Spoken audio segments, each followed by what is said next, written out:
નમસ્કાર મિત્રો, દેશ અને દુનિયાના સુપરફાસ્ટ સમાચારમાં તમારું સ્વાગત છે। સૌથી મોટા સમાચાર સામે આવી રહ્યા છે ઔદ્યોગિકના। જીઆઈડીસી પર જીએજી રિપોર્ટનો મોટો ધડાકો। જીઆઈડીસી ઔદ્યોગિક વિકાસમાં મહત્વની ભૂમિકા ભજવે છે, પરંતુ 2019થી 2025 દરમિયાન ભ્રષ્ટાચાર અને ગેરરીતિના કેસોએ જીઆઈડીસીની વિશ્વસનીયતા ઉપર સવાલ ઊભા કર્યા છે। સીએજી રિપોર્ટ અનુસાર ચીફ એન્જિનિયર્સ દ્વારા ઇન્ફ્રાસ્ટ્રક્ચર પ્રોજેક્ટમાં ખોટા બિલો, નબળી ગુણવત્તાવાળી સામગ્રી, અયોગ્ય ખર્ચના આરોપો નોંધાયા છે। 2023-24માં 100થી લઈને 150 કરોડના સ્કેમમાં મુખ્ય ઇજનેરોની સંડોવણી શંકાસ્પદ હાલતમાં દેખાય છે। ઉદ્યોગકારોમાં સરકાર અને સંસ્થા ઉપર રોષ છે। મિત્રો, અન્ય મહત્વના સમાચારની વાત કરીએ તો સુરતમાં હાઈ પ્રોફાઇલ રેકેટનો પર્દાફાશ કરવામાં આવ્યો છે। સુરતના જહાંગીરપુર વિસ્તારમાં આવેલી પાર્ક પેવેલિયન હોટલમાં ચાલતા હાઈ પ્રોફાઇલ રેકેટનો પર્દાફાશ થયો છે। પોલીસે રેડ પાડીને 13 થાઇલેન્ડની મહિલાઓ સહિત કુલ 22 લોકોની ધરપકડ કરી છે। આ રેકેટ વોટ્સઅપના માધ્યમથી ચલાવવામાં આવતું હતું, જેમાં ગ્રાહકો પાસેથી 3500થી 5000 રૂપિયા વસૂલવામાં આવતા। હોટલના મેનેજર સહિત અન્ય 2 લોકોની પણ ધરપકડ કરવામાં આવી છે।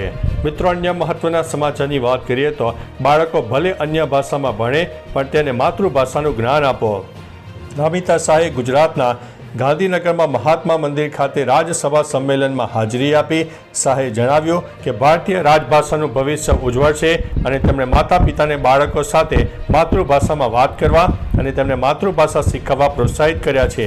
અન્ય ભાષાઓ શીખવવાથી બાળકોને માતૃભાષાનું જ્ઞાન અધૂરું રહે છે, તેથી માતૃભાષામાં વાતચીત કરવી જોઈએ।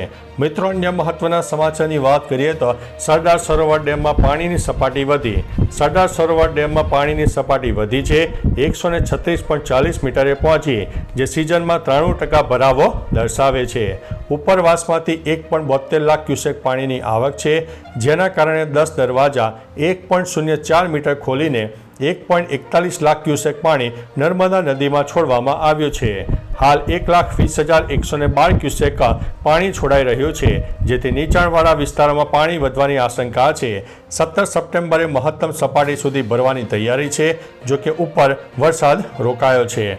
મિત્રો, અન્ય મહત્વના સમાચારની વાત કરીએ તો આસિમ મુનીર બંકરમાં છુપાઈ ગયો હતો।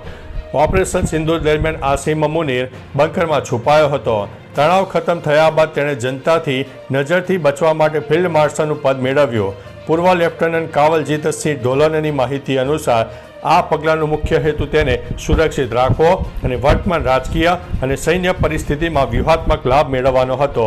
આ ઘટના પાકિસ્તાનની આંતરિક સુરક્ષા અને સેના વ્યવસ્થાઓ પર ગંભીર પડકારોને ઉજાગર કરે છે। મિત્રો, અન્ય મહત્વના સમાચારની વાત કરીએ તો ફ્લિપકાર્ટને ₹5189 કરોડનું નુકસાન। ફ્લિપકાર્ટ ઇન્ડિયા પ્રાઇવેટ લિમિટેડનું સંયુક્ત નુકસાન નાણાકીય વર્ષ 2024-25ના ચોથા ક્વાર્ટરમાં વધીને 5189 કરોડ થયું છે।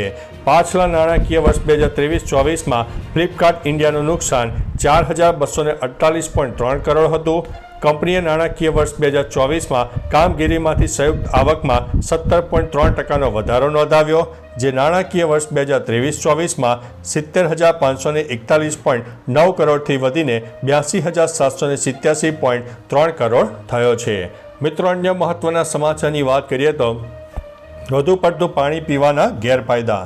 વધુ પડતું પાણી પીવાથી હાઇપરપોનેટ્રોમિયાનું જોખમ રહે છે, જેમાં લોહીમાં સોડિયમનું સ્તર ઘટી જાય છે। આથી થાક, માથાનો દુખાવો, મૂંઝવણ, ઉલટી, સ્નાયુ ખેંચાણ અને ગંભીર હાલતમાં કોમા થઈ શકે છે। જો કિડની નબળી હોય તો વધુ પાણી પીવાથી શરીરમાં પાણી જમા થઈને સોજો આવે છે અને અસંતુલન થાય છે। ડૉક્ટર જણાવે છે કે જરૂર કરતાં વધારે પાણી પીવું નુકસાનકારક સાબિત થઈ શકે છે। મિત્રો, અન્ય મહત્વના સમાચારની વાત કરીએ તો સાત્વિક અને ચિરાગનું સપનું ચકનાચૂર થઈ ગયું। ભારતની ટોચની પુરુષ ડબલ્સ જોડી સાત્વિક સાંઈરાજ રંકરેડ્ડી અને ચિરાગ શેટ્ટીનું હોંગકોંગ ઓપન સુપર 500 ટાઇટલ જીતવાનું સ્વપ્ન ચકનાચૂર થઈ ગયું છે। 14 સપ્ટેમ્બરના રોજ રમાયેલી ફાઇનલ મેચમાં તેમને ચીનની ઓલિમ્પિક સિલ્વર મેડલ વિજેતા જોડી લિયાંગ વેઈ કેંગે અને વાંગ ચાંગ સામે કઠિન સંઘર્ષ બાદ હારનો સામનો કરવો પડ્યો। સાત્વિક અને ચિરાગ 16 મહિનામાં પહેલીવાર ફાઇનલમાં પહોંચ્યા હતા। મિત્રો, અન્ય મહત્વના સમાચારની વાત કરીએ તો આ કુસ્તીનો અખાડો નથી, પણ કોર્ટ છે। દિલ્હીની 30 હજારી કોર્ટમાંથી ચોંકાવનારી ઘટના સામે આવી. વકીલ અને પરિવાર વચ્ચે મારામારી થઈ. બોલાબાલીની 3 મિનિટની વિડીયો જોવા મળી. હર્ષે પોતાના વકીલ સેમ્યુઅલ પાસે કેસ ફાઇલ પરત માગતા તેના પર વકીલો તેની 70 વર્ષની માતાની સામે તૂટી પડ્યા. હર્ષે પોલીસને ફરિયાદ કરતા વકીલે પણ મહિલા વકીલ મારફતે તેના પર છેડછાડ અને ઝપાઝપીનો કેસ નોંધાવ્યો. આ ઘટનાએ કોર્ટની વિશ્વસનીયતા અને ન્યાય પ્રત્યે સવાલો ઊભા કર્યા છે. મિત્રો, અન્ય મહત્વના સમાચારની વાત કરીએ તો મેચ રમવી હોય તો ભાઈને પાછો લાવો. એશિયા કપ 2025ના ભારત પાકિસ્તાન મેચને લઈને શહીદ પરિવારોમાં ભારે આક્રોશ છે. પહેલગામ આતંકી હુમલામાં પિતા અને 16 વર્ષના ભાઈ ગુમાવનારા સાવંત પરમારે જણાવ્યું કે ભારત પાકિસ્તાન વચ્ચે કોઈ પણ પ્રકારનો સંબંધ ન હોવો જોઈએ. તેમણે દુઃખ વ્યક્ત કરતાં કહ્યું છે કે જો ક્રિકેટ રમવી જ હોય તો મારા ભાઈને પાછો લાવો, જેને અનેક ગોળીઓ મારી હતી. તેમના મતે ભારતે કરેલું ઓપરેશન સિંદૂર હવે વ્યર્થ લાગે છે. તો ચાલો મિત્રો, ફરીથી દેશ અને દુનિયાના સુપરફાસ્ટ સમાચાર લઈને મળતા રહીશો. ત્યાં સુધી અમને રજા આપશો. નમસ્તે.